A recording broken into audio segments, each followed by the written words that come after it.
हम सही निर्णय लें, सही दिशा में प्रयास करें, तभी हम विजय हासिल कर सकते हैं। इसी मंत्र को सामने रखकर आज देश दिन रात काम कर रहा है।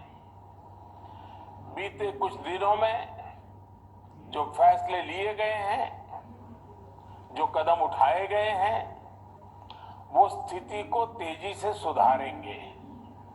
इस बार कोरोना संकट में देश के अनेक हिस्से में ऑक्सीजन की डिमांड बहुत ज्यादा बढ़ी है। इस विषय पर तेजी से और पूरी संवेदनशीलता के साथ काम किया जा रहा है। केंद्र सरकार, राज्य सरकारें, प्राइवेट सेक्टर, सभी की पूरी कोशिश है कि हर जरूरतमंद को ऑक्सीजन मिले।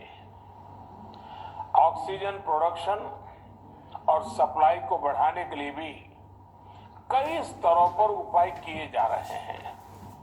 राज्यों में नए ऑक्सीजन प्लांट्स हो, 1 लाख नए सिलेंडर पहुंचाने हो, औद्योगिक इकाइयों में इस्तेमाल हो रही ऑक्सीजन का मेडिकल इस्तेमाल हो, ऑक्सीजन रेल हो, हर प्रयास किया जा रहा है।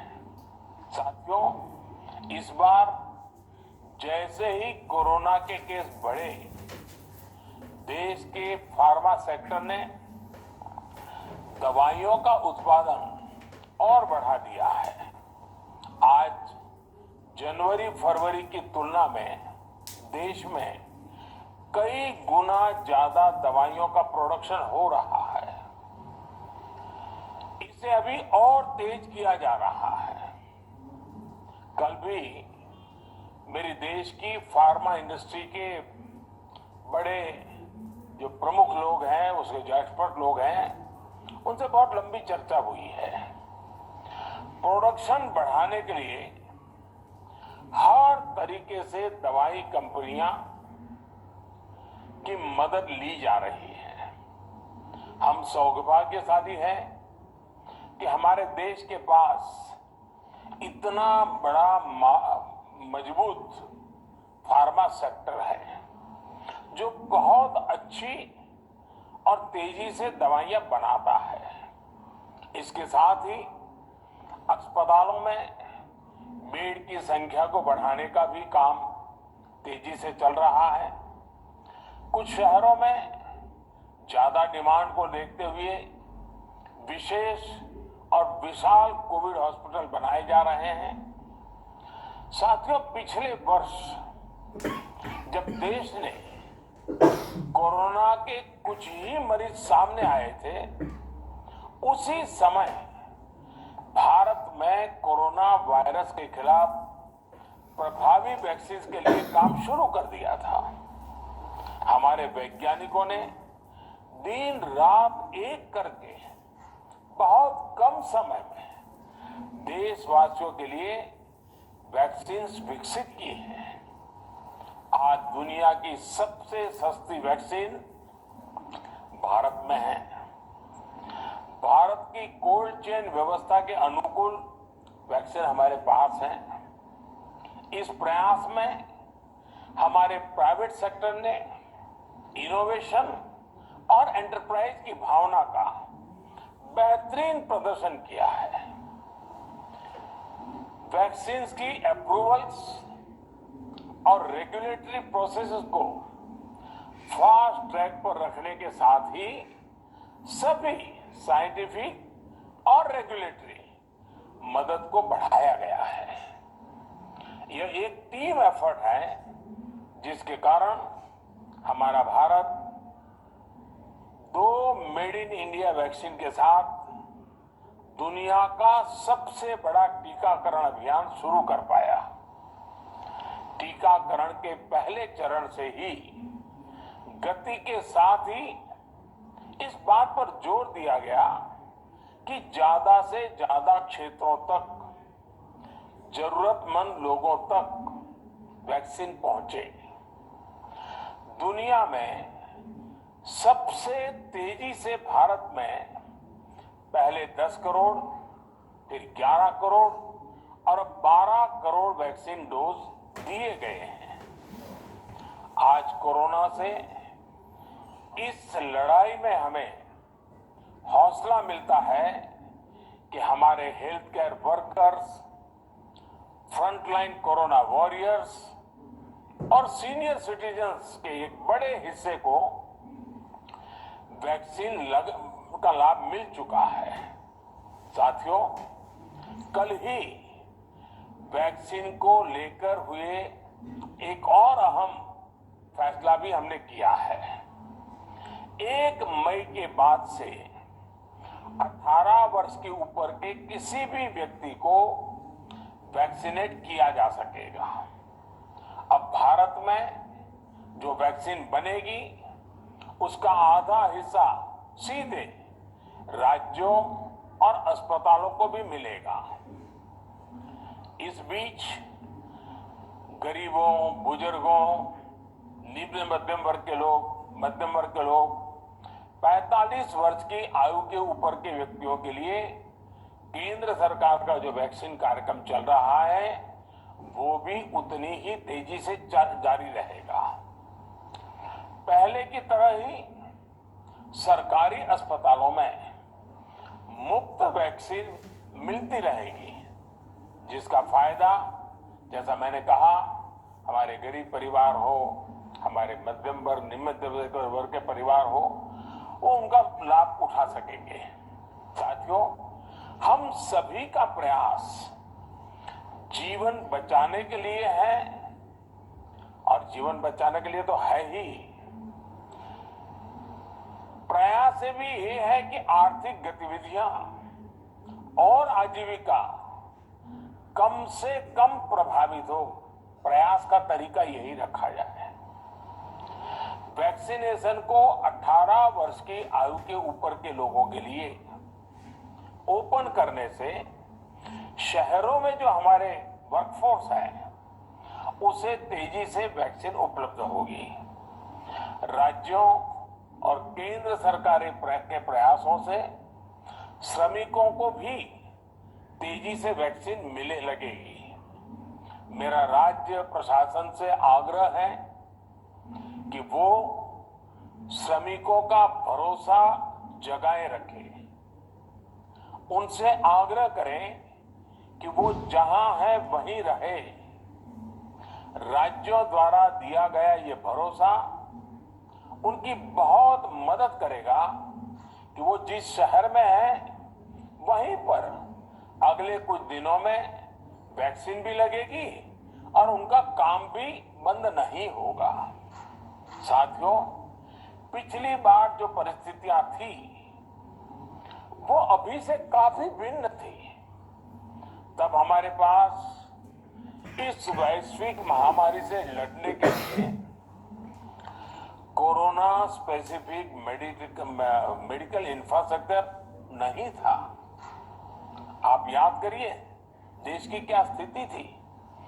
कोरोना टेस्टिंग के लिए पर्याप्त लैब नहीं, पीपीई का कोई प्रोडक्शन नहीं, हमारे पास इस बीमारी के ट्रीटमेंट के लिए कोई खास जानकारी भी नहीं। लेकिन बहुत ही कम समय में हमने इन चीजों में सुधार किया।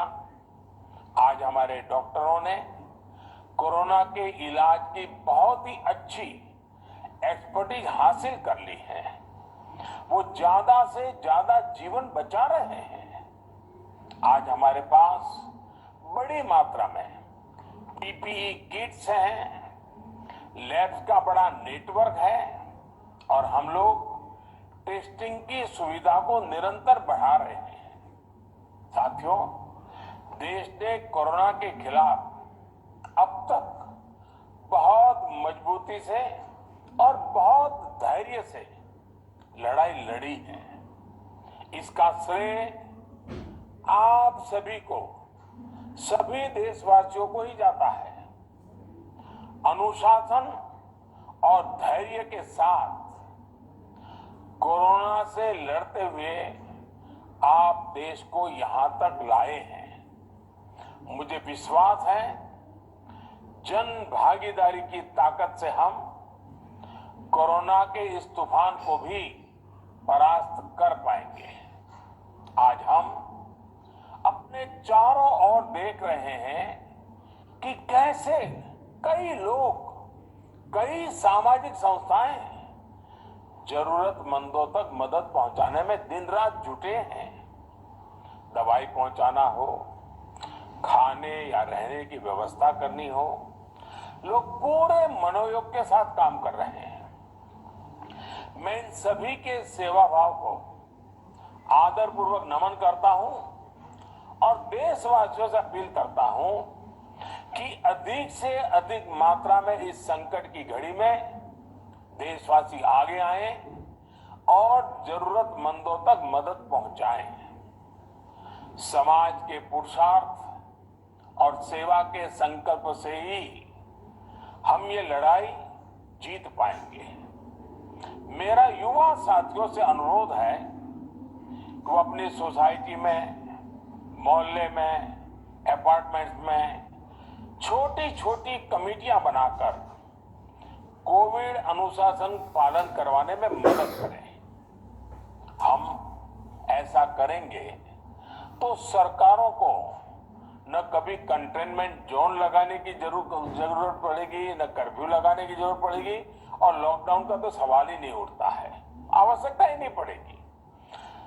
स्वच्छता अभियान के समय देश में जागरूकता फैलाने के लिए मेरे बाल मित्रों ने बहुत मदद की थी। छोटे छोटे बालक, 5वीं, 7वीं, 8वीं, 10वीं में पढ़ने वाले, उन्होंने घर के लोगों को समझाया था, मनाया था। उन्होंने बड़ों को भी स्वच्छता का संदेश दिया था।